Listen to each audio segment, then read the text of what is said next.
गीता को श्रवण करना, गीता पे चर्चा करना, गीता का पाठ करना अनंत जन्मों के मनुष्य का फल है, अनंत जन्मों के पुण्य का फल है। और वो गीता ज्ञान गूढ़ है, फिर भी भगवान ने ज्ञानेश्वर जी महाराज के रूप में अवतार लेकर जो गीता का गूढ़ ज्ञान है उसको शब्दों के माध्यम से साकार कर दिया। मेरी अपने कई श्रोताओं से बात हुई तो बोले कि पहली दफ़े गीता सुन रहे हैं और हमको ये समझ में भी आ रही है और थोड़ी थोड़ी आत्मसात भी हो रही।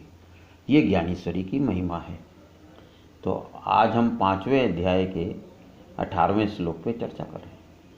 तो ज्ञानी जन, गीता में ज्ञान एक ही है कि सब कुछ ईश्वर तत्व है, जड़ चेतन सब में ईश्वर तत्व है। श्री राममय सब जग जानी, करऊँ प्रणाम जोरी जुग पानी। तो वो जो ज्ञानी जिनको सब ईश्वर है ऐसी अनुभूति हो जाती है, तो उनको चाहे बहुत ज़्यादा मतलब अधिकारी ब्राह्मण हो, विद्या और विनय युक्त ब्राह्मण, गाय है, हाथी है, कुत्ता है, चांडाल है, सब में उनको भगवान के दर्शन होते, आत्म तत्व के दर्शन होते। मतलब गाय सतोगुणी है, हाथी रजोगुणी है, मान लो कुत्ता तमोगुणी है या चांडाल, उनमें भेद नहीं रहता। भेद दृष्टि समाप्त हो जाने पर आपका अनुभव नहीं है कि आपको जीवन में क्या उपलब्धि होती है, ये पराया है, ये मेरा, ये भेदभाव नहीं रहता है, क्योंकि सब ईश्वर तत्व है। ईश्वर तत्व ने सृष्टि जो बनाई है उसकी अपनी उपयोगिता है। मनुष्य का जब तक अज्ञान है वो भेद करता है। जैसे ये हो रहा हो वैसे भी ईश्वर की सृष्टि का उद्देश्य क्या है, हर चीज़ की उपयोगिता क्या है, हम जानते नहीं हैं, तो हमारे मतलब ज्ञान के कारण हम मतलब भेद करते हैं। आज से 60-70 साल पहले भी संत लोग बोलते थे कि मनुष्य शरीर की मर जाने के बाद कोई कीमत नहीं है, पशु है वो मर भी जाता है तो उसके चमड़े से जूते बन सकते हैं। और मनुष्य शरीर की आज इतनी महिमा हो गई कि उनकी आँखें और किडनी और कई अंग बाद में काम आ जाते हैं, तो लाखों रुपए की कीमत हो गई। तो जब तक अज्ञान था संत महात्मा बोलते थे, आज ही वो शरीर मरने के बाद भी अनमोल हो गया। तो इसी सृष्टि में ऐसी चीज़ है, हमारे अज्ञान के कारण हमको लग रहा है कि उसकी उपयोगिता नहीं है, पर ईश्वर जानता है और सही समय आने पर वो इसका उपयोगिता या इसका रहस्य प्रकट कर देगा। तो 19वें श्लोक में कि जिनका मन समत्व भाव में स्थिर है, सब कुछ ईश्वर है, ये ज्ञान मार्ग है, तो समता हो जाती है, अच्छे बुरे का भेद खत्म हो जाता है, अपना पराये का भेद नहीं है, तो हम इच्छा खत्म हो जाती है। क्योंकि अच्छा है या बुरा है भेद है तो हम कोई बुरे को हटाना चाहेंगे, अच्छे को बनाए रखना चाहेंगे। सब ईश्वर तत्व है, ईश्वर किसी भी रूप में ईश्वर है, उसकी हर चीज़ की उपयोगिता है और ईश्वर के सामने हमारा ज्ञान नगण्य। तो फिर जीवित अवस्था में वो सारा संसार को उसने जीत लिया, यानी जीते जी मुक्त हो गए। मोक्ष है हमारे 4 पुरुषार्थ में आखिरी पुरुषार्थ है धर्म अर्थ काम और मोक्ष। तो जीते हुए संसार में मुक्त हो जाते हैं। सत चित आनंद घन परमात्मा को हम इस रूप में भजते हैं, जो सत्य है, जो हमेशा रहता है, जो ज्ञान स्वरूप है, आनंद स्वरूप है, वो निर्दोष है, उसमें कोई दोष का सवाल ही, कल्पना ही नहीं है, और सम है, वो सब में समान रूप से है और सब उसमें समान रूप से है। तो वो जो इस मुक्ति स्थिति में आ जाते हैं, समता में आ जाते हैं, वो जीते जी खुद ही ब्रह्म हो जाते हैं। उस निराकार तत्व को ब्रह्म नाम दिया बोलने के लिए। तो समदर्शिता का ये है कि सब जीवों में निरंतर वो समभाव से रहने वाला है, एकमेव अद्वितीय ब्रह्म है। वो भगवान कहते हैं वो मैं ही हूँ।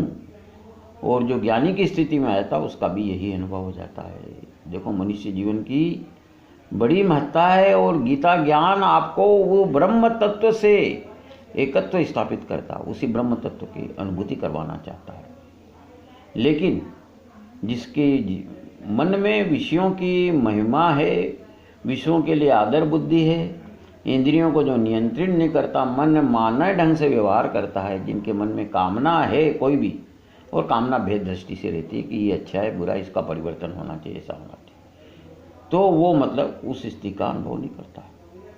लेकिन जो उस स्थिति में आ गया है तो साधारण लोगों की तरह से व्यवहार है उसका भी, उसकी भी आंखें देखती है, उसके ही मुंह से ही खाता है, खाना खाता हुआ दिखता है, लेकिन वो प्रसाद बुद्धि से ग्रहण करता है, हम स्वाद बुद्धि से ग्रहण करते हैं। हमारे मन में रहता है कि ये खाना अच्छा है बुरा, उसके मन में नहीं रहता। तो उसके सब तरह से व्यवहार करते हुए अज्ञान मूलक लौकिक वस्तु भेद दृष्टि उसकी निगाह में खत्म हो जाती है। तो वो जो पुरुष है, जो नाम और रूप से अलग, जो हम जो सृष्टि हैं देह मान के हमारी नाम और रूप वाली जो सृष्टि है, उसका मन जो है सर्वत्र ईश्वर को देखता है, समभाव से विचरण करता है और वो साक्षात ब्रह्म हो जाता है। उसके लक्षण क्या है बाहर से, क्योंकि हम भी उस स्थिति को प्राप्त करना चाहें तो जो ऐसा पुरुष है तो प्रिय को पाकर, प्रिय मतलब वो जिसको हम प्रिय मानते हैं वास्तव में प्रिय नहीं होता है। कई बार है जैसे हम मतलब पढ़ने के समय खाना पीना मौज करना को प्रिय लगता है, लेकिन वो हानिकारक होता है। तो जिसको हम प्रिय समझते हैं जगत, उसको पाकर हर्षित नहीं होता है, अप्रिय पाकर उद्वेग नहीं करता। ऐसा स्थिर बुद्धि, संशय रहित, कोई संशय नहीं उसके मन में, पूरी श्रद्धा है।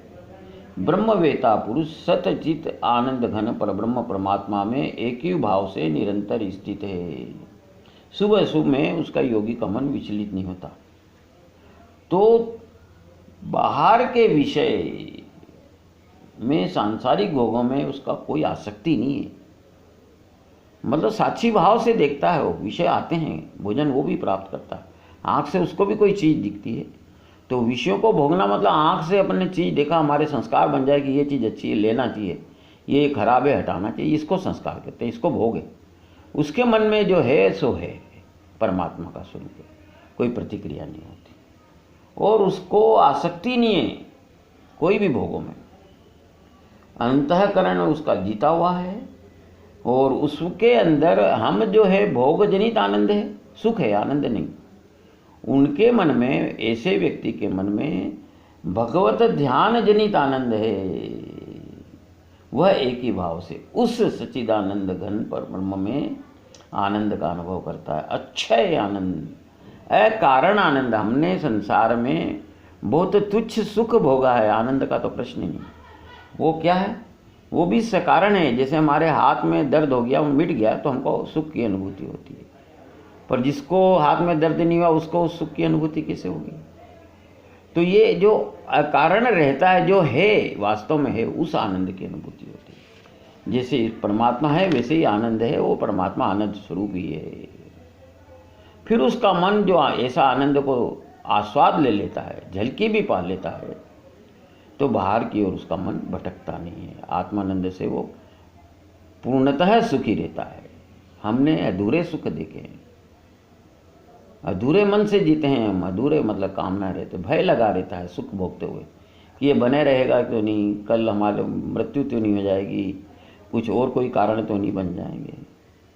तो भगवान मतलब बता रहे हैं सब कि 22वें श्लोक में कि जो ये इंद्रिय और विषयों के संग से उत्पन्न होने वाले सारे भोग हैं, हम उनमें आदर बुद्धि होने से स्वाद लेकर भोगते हैं।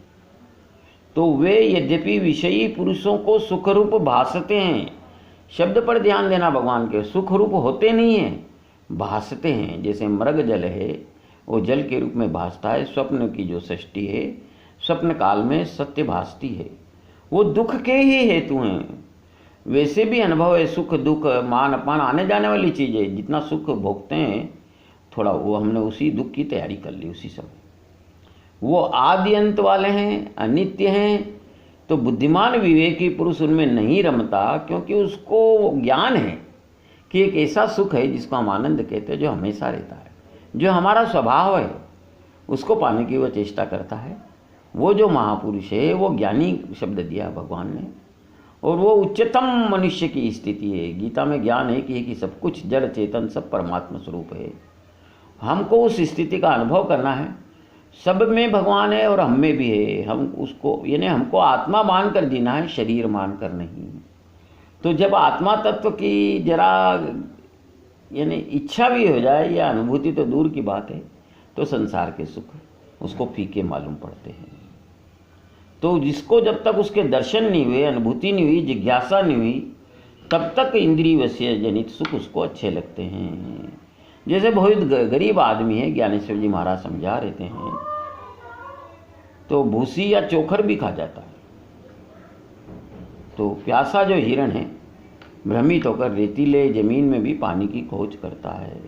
तो ये संसार दुखालय है, इसमें सुख की कल्पना अज्ञान से है। तो जिसको आत्मस्वरूप का ज्ञान नहीं, आत्मस्वरूप विहीन अवस्था में सदा रहता है, उन्हीं को ये विषय बहुत सुख, बहुत प्रिय जान पड़ते हैं। तो बिल्कुल ज्ञानेश्वर जी बिल्कुल दृढ़ता से कह रहे हैं कि वास्तविक दृष्टि से विषयों के उपभोग से सुख जो प्राप्त होता है वो बात असत्य है, 100% असत्य है। जो बिजली चमकती है अपने बरसात में, बादलों में, क्या उसमें संसार के काम संभव है? वो सुख का आभास है। जैसे छोटा बच्चा अज्ञान से मान लो अपनी छाया को पकड़ने दौड़ता है, ऐसे सुख के पीछे भुगता है जिनका अस्तित्व नहीं है। वैसे ही मनुष्य जब तक आत्मज्ञान को प्राप्त नहीं करता, उसकी जिज्ञासा नहीं करता, वो ऐसे ही सांसारिक विषय भोगों को सर्व कुछ मानकर, सब कुछ मानकर उसके पीछे भागता है। तो ये विषय सुख का उपभोग, ये शब्द ही मिथ्या शब्द है। जैसे मृग जल को भ्रम से जल कहते हैं, विषयों के संबंध में लोग शुभ शब्द का प्रयोग करते हैं, ज्ञानेश्वर जी महाराज कहते हैं वो व्यर्थ बकवास है। दृष्टांत देते हैं बड़ा सुंदर कि सांप के फन की छाया में चूहा यदि मान लो शीतलता अनुभव कर रहा है, उसको सुख अनुभव कर रहा है, तो मृत्यु की छाया में है। तो जैसे चूहा जैसे या मतलब अनुभव कर रहा है, वैसे ही हम लोग मृत्यु की पकड़ में हैं। मृत्यु अटल सत्य है। तो इन विषयों को भोगने से हम मृत्यु की ओर तेजी से अग्रसर हो रहे हैं। क्या ये सच है? क्या मछली को फांसने वाली बंसी में मांस का टुकड़ा लगाते हैं, वो जब तक मछली उसको निगलती नहीं तब तक ही सुख है, निगलते से ही खत्म, मछली ही खत्म हो जाती है। तो जान लो, ज्ञानेश्वर जी महाराज कह रहे हैं, बहुत सुंदर भाषा है उनकी, कि संपूर्ण विषयों की वही दशा है। जब तक उनसे संबंध नहीं हो जाता वे अच्छे लगते हैं, अच्छे दिखते हैं। तो विषयों के उपभोग में जो सुख दिखाई देता है वो आदि से अंत तक दुख ही दुख है। और फिर भी अज्ञानी लोग उसके सेवन में उलझे रहते हैं। जीवन निकल जाता है, कई जीवन निकल जाता है, मनुष्य को ये ज्ञान नहीं होता है। मनुष्य जीवन की बड़ी महिमा है। यदि मनुष्य होकर यदि किसी ने गीता का ज्ञान प्राप्त नहीं किया, गीता को, उसका जीवन निरर्थक है, व्यर्थ है। उसका मनुष्य होना निरर्थक है, व्यर्थ गया। और फिर यदि उसको ज्ञानेश्वरी सुनने को मिल जाए तो बड़ा भाग्यशाली है। तो जैसे पाप के कीचड़ में रहने वाले कीड़ों को, क्या पीप के कीचड़ में, पीप से घृणा थोड़ी होती है, तो विषय रूपी कीचड़ में रहने वाले वो मेंढक हैं, दुखी जीव। भोग रूपी जल में रहने वाले जलचर हैं, वो विषय भोग को कैसे छोड़ सकते हैं? कोई आदमी किसी चीज़ को बुरा माने तब तो छोड़ भी सकता है। जैसे कोई शराब पीता है, वो शराब पीने को बुरा मानता ही नहीं है। शराब पीने से हानि करे, स्वास्थ्य खराब हो जाता है, पैसे का भी बर्बादी होती है, समय की बर्बादी होती है। पर यदि उसको किसी को आनंद आता है और उसको हानिकारक मानता ही नहीं है, तो उसकी शराब छूटने की संभावना बहुत कम है। तो विषयों को सुख मानना ही यही मतलब मनुष्य जीवन की बड़ी विडंबना है, जो विषयों में सुख मानते हैं। तो जिसको हल्का भी ज्ञान हो जाता है, विषय भोग के प्रति उदासीन हो जाता है वो, और फिर उसकी पाप योनियाँ नष्ट हो जाएगी। विषयों के भोगने से हमारा मतलब पतन होता है, यानी हमारी अगली योनियाँ इस जीवन में भी सुख नहीं है, और निम्न योनियाँ मतलब पशुओं की, सर्प है और है, बाघ है, ये योनियाँ प्राप्त होती, कीड़े मकोड़ों की। तो ये जगत में जो ये है विषय भोग से निर्मित दुख को सुख मानने वाले अज्ञानी लोग माया में फंसे हुए अपना जीवन व्यतीत कर रहे हैं। भूल कर भी इन विषयों के मार्ग में पैर नहीं रखना चाहिए। विषयों को विष मान कर त्याग कर देना चाहिए। तो जो निरीक्ष हो जाता है, जिसके मन में अहंकार के कारण हमारे संकल्प विकल्प आते हैं, जो ईश्वर से जुड़ा नहीं है, जिसको ईश्वर तत्व की अनुभूति नहीं है, वो मैं और मेरा का उपयोग दिन भर करता रहता है। तो उसकी इच्छा मेरा है ही नहीं, तो संकल्प निरीक्ष हो जाता वो, और उसको भोग परित्याग में कभी दुख नहीं होता। 23वें श्लोक में भगवान बता रहे हैं कि जो मनुष्य शरीर के नाश होने के पहले ही बस दो ही ये सबसे बड़े शत्रु हैं। तीसरे अध्याय में बताता, काम और क्रोध। तो काम और क्रोध जब मन पर, बुद्धि पर, इंद्रियों पर हमला करते हैं, अटैक करते हैं, तो वो उनको भ्रमित कर देते हैं। बुद्धि का बुद्धि तत्व खत्म हो जाता है, सोचना बंद कर जाती है, भ्रमित हो जाती है, उल्टा सोचने लग जाती है। तो जो जीवित अवस्था में उनके वेग को सहन कर जाता है, उनसे प्रभावित नहीं होता, वह मनुष्य वही इस लोक में योगी है, वही सुखी है। देखो भगवान की कितनी बड़ी उद्घोषणा है। वही योगी है, हर तरह का योगी है, ज्ञान योगी है, ध्यान योगी है, कर्म योगी है, और वही वास्तविक सुखी है। ये सुख की परिभाषा गीता में भगवान ने बताई है। काम क्रोध को भोगना नहीं है, उनसे जीतना है उनको। उनका वेग आ जाए यदि हमारे संस्कार वश प्रारब्ध वश, तो वो उसको प्रभावित नहीं करते। तो सारे विकार उसके नष्ट हो जाते हैं, उसके पूर्णतः अपने वश में कर लेता वो। तो काम क्रोध नष्ट हो जाते हैं। उसको याद ही नहीं रहता है कि विषयों में कोई सुख है, रुचि नहीं रहती। मतलब जब अपन कोई अच्छे काम में लगते हैं तभी हम कुछ देर के लिए संसार का भान भूल जाते हैं। ये तो निष्काम कर्म में लगने पर यह है प्रतिक्रिया। यदि ईश्वर में मन लग जाए, ईश्वर का हल्का सा भी झलके मिल जाए, वो संसार की ओर कैसे देखेगा। किस्सा है कि सूरदास जी को एक बार राधा कृष्ण ने दर्शन दिए और सूरदास जी से पूछा कि आपकी कोई इच्छा हो तो बताओ। तो बोले भगवान मेरी ये इच्छा है कि जिन आँखों से मैंने आपके दर्शन किए वे वापस फूट जाए, उनकी ज्योति खत्म हो जाए, उन आँखों से मैं संसार के दर्शन नहीं करना चाहता। ये है उस आनंद की अनुभूति। तो ब्रह्म सुख का अलग ही है। ये जब तक संसार का भोग करते हैं तो भोक्ता भोग्य पदार्थ और भोग्य त्रिपुटी रहती है। ब्रह्म सुख का भोग करते हैं अपना भोक्तापन भूल जाते, हम हैं ही नहीं, ये मान लो आप, हम ब्रह्म हो जाते हैं। दृष्टांत है, गंगा नदी अपने किनारों के साथ तोड़ती हुई बाढ़ की स्थिति लाते हुए कितनी खलबल खलबल करती चलती है। समुद्र में समा जाने पर समुद्र हो जाती है। आप समुद्र से गंगा को निकाल नहीं सकते, बता नहीं सकते। ये है दृष्टांत। तो ईश्वर में जुड़े, आत्मानंद में जुड़े तो आप आत्मा तत्व हो गए और आपके ये कोई भोक्ता भोग्य भोग कुछ भी नहीं रहता, एक हो जाते हैं ब्रह्म से, और ब्रह्म का आनंद आपका आनंद हो जाता है। जैसे पानी में पानी डालो तो एक रूप हो जाता है। तो हमारी आत्मा और परमात्मा ये सजाती है। हम मतलब संस्कारवश से भोगों में फंसे हुए हैं तो जीवात्मा हो गए, वो भी विजाती तत्व है। सजाती तत्व परमात्मा है, उसी में जब हम एक आकार होंगे तब हमको वास्तविक आनंद मिलेगा। वही मनुष्य जीवन का लक्ष्य है। माता गीता आपको उसी की अनुभूति कराने के लिए इस धरती पर भगवान के श्रीमुख से प्रकट हुई है। तो वास्तविक स्वरूप बच जाता है भगवान का, वो वही बन जाता है। भेद की भाषा लुप्त होती है, दृष्टा और दृश्य एक हो जाते हैं। तो क्या उस अवस्था को जानने वाला दूसरा साक्षी रहता ही नहीं है, वो विशक्ति रहता ही नहीं हो, तो ब्रह्म तत्व हो गया। तो जो मनुष्य निश्चय करके अंतर आत्मा में ही सुख वाला है, उसको उसी सुख में है। जैसे मतलब कहावत है कि कितना ही भूखा हो शेर घास नहीं खाता।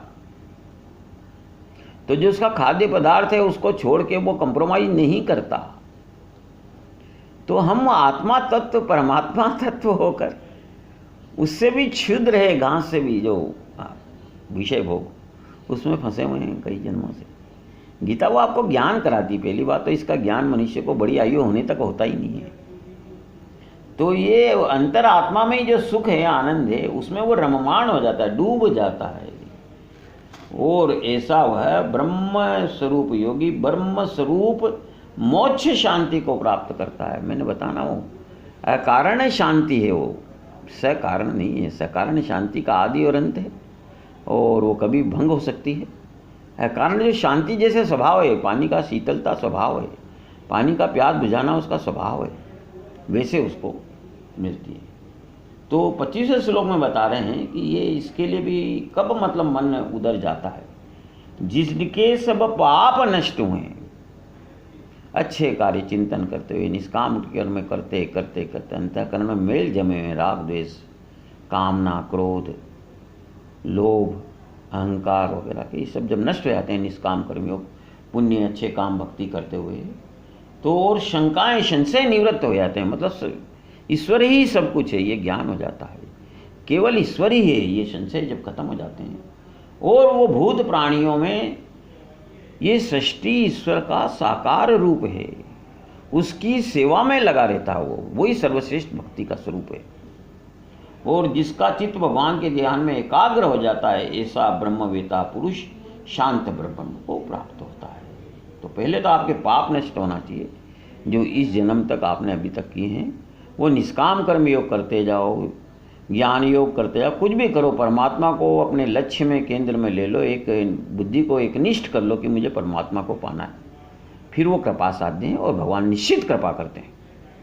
संसार का मनुष्य धोखा से दे सकता है आपको, परमात्मा कभी धोखा नहीं देते। परमात्मा का स्वभाव है, वो किसी का गलत कर ही नहीं सकते, यही उनकी परिभाषा है। वो अकारण हमारे सुहृद हैं और इस जन्म के नहीं हर जन्म के हैं। तो जो इस आत्म सुख से संतुष्ट हैं, जो आत्मानंद में निमग्न हैं, वो मतलब ये समझ लो कि ब्रह्म रस के ढले हुए पुतले हैं, आनंद की मूर्ति हैं, वे विवेक की जन्मभूमि है। शब्द देखो ज्ञानेश्वर जी महाराज, असंगत्वादि गुणों से युक्त परब्रह्म का केवल स्वरूप अथवा जो ब्रह्म विद्या के श्रृंगारित अवयव हैं, वे चैतन्य का सुंदर शरीर है। तो ये है ज्ञानेश्वर जी महाराज का उनके बारे में आशय, ये वो बतलाना चाहते हैं। देहधारी होकर भी वे साक्षात परब्रह्म है। यह परब्रह्म सत्य ही, वास्तव में यही सर्वश्रेष्ठ अविनाशी और असीम है। जो लोग निष्काम हैं वे इस परब्रह्म पद के अधिकारी हैं। जो सकाम है, संसार के तुच्छ भोगों से जो तृप्त हैं, उधर वो सोच ही नहीं सकते, या पाना तो दूर की स्थिति है। ये भाव केवल महर्षियों, ज्ञानियों, आचार्यों के भाग्य में रखा गया है, जो पूर्णतः विरक्त हैं। मतलब सब तक आपको संसार से वैराग्य नहीं होगा, इस ज्ञान को पाने की, उस ब्रह्म को जानने की जिज्ञासा ही नहीं हो सकती। तो 26वें श्लोक में बता रहे, काम क्रोध और क्रोध से रहित जीते हुए चित्त वाला, उनका चित्त मन अपने अंतःकरण अपने मन में है, वे मन के दास नहीं है, मन उनका दास है। जिधर वो चाहते हैं मन उधर रहता है, मन का उन्होंने पूरा निरोध किया हुआ है। तो परब्रह्म परमात्मा का उनको साक्षात्कार होता है। वो निश्चित इस देह में शरीर होते हुए, जबकि वो निराकार तत्व ब्रह्म रूप हो जाते हैं। कितनी बड़ी सुंदर व्याख्या है, कितना बड़ा आश्वासन है गीता में।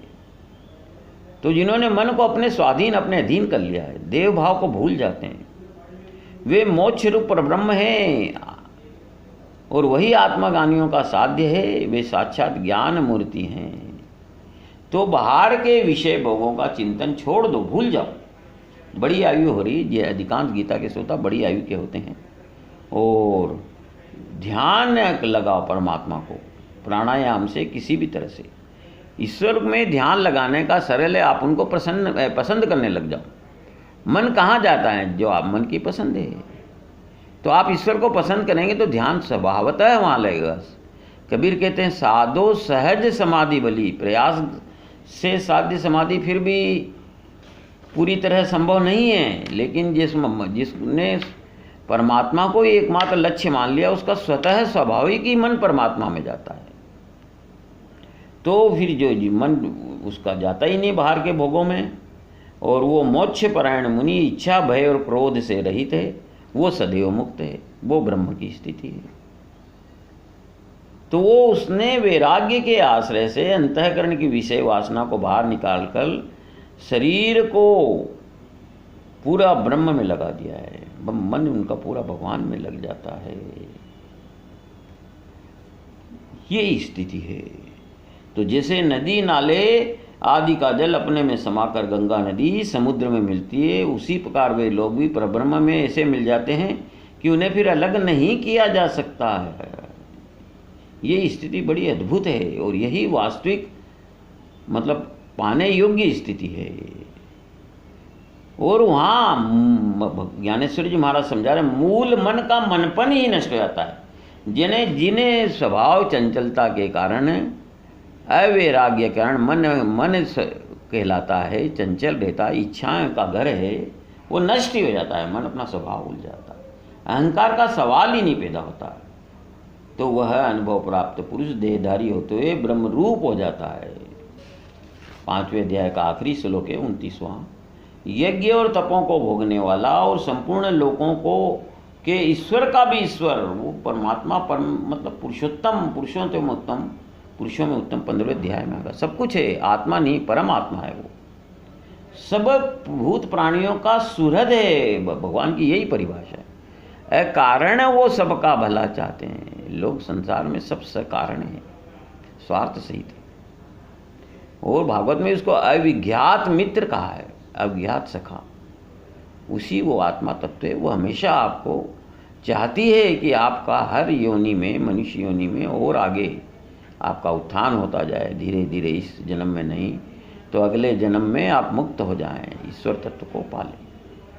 तो वो ईश्वर स्वार्थ रहित मित्र ये जानता है, जब भी तो आप उसको पाने की कोशिश करेंगे। ईश्वर का यही स्वरूप का भजन करो कि वो हमारा सुहृद है, एकमात्र स्वार्थ रहित मित्र है, उसको शांति मिलती है।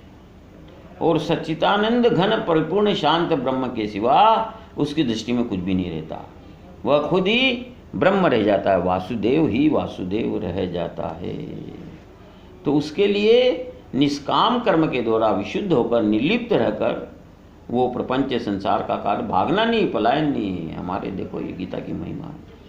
कई लोग संसार से भयभीत होकर पलायन कर देते हैं, हो सकता है वे स्वयं का उद्धार कर लें, लेकिन गीता बड़ा सरल सहज मार्ग बता रही कि ये संसार सृष्टि ईश्वर का साकार रूप है, इसकी निष्काम भाव से सेवा करो, आपको वही मंजिल मिलेगी जो पलायन करके चले जाएंगे।